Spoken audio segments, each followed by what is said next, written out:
আসসালামু আলাইকুম। দেশ ও বিদেশ থেকে যারা আমার এই ভিডিওটি দেখছেন অবশ্যই রিকোয়েস্ট থাকবে এই ভিডিওটি শেয়ার করার জন্য। যারা ইউটিউব চ্যানেল থেকে দেখছেন অবশ্যই চ্যানেলটিকে সাবস্ক্রাইব করে যাবেন এবং যারা ফেসবুক পেজ থেকে দেখছেন অবশ্যই পেজটিকে ফলো করবেন ইনশাআল্লাহ। তো দর্শক বরাবরের মতো আজকে আমি রয়েছি মোহাম্মদ আরিফুল ইসলাম, একজন সাধারণ কৃষক এবং ভিডিও ক্রিয়েটর।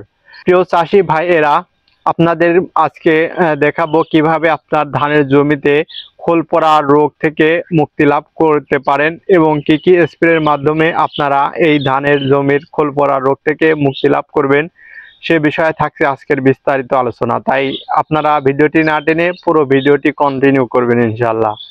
তো দর্শক, স্ক্রিনে দেখা ভিডিও বা ছবি যদি আপনারা লক্ষ্য করেন যে এরকম আপনার ধানের জমির ধানও এরকম অবস্থা ধারণ করেছে, তাহলে আপনারা বুঝতে পারবেন আপনার জমির ধানেও এই খোল পড়া বা খোল পচা রোগে আক্রমণ করেছে। তাই আপনার ধানের জমিতে এরকম লক্ষ্য করলে আপনাকে অবশ্যই যে কোনো একটি ছত্রাকনাশক স্প্রে করতে হবে।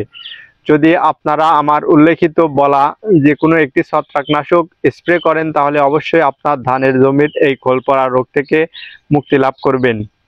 আপনারা আপনার ধানের জমিতে যদি এই খোল পড়া দেখেন তাহলে আপনারা ব্যবহার করবেন অ্যামিস্টার টপ অথবা নাটিভো অথবা নাভারা অথবা ট্রয় অথবা স্ট্রোমিন অথবা এসিবিন অথবা কাইসিন অথবা টুপার অথবা টিপ অফ অথবা কারিশমা অথবা ফিলিয়া অথবা সালভেশন।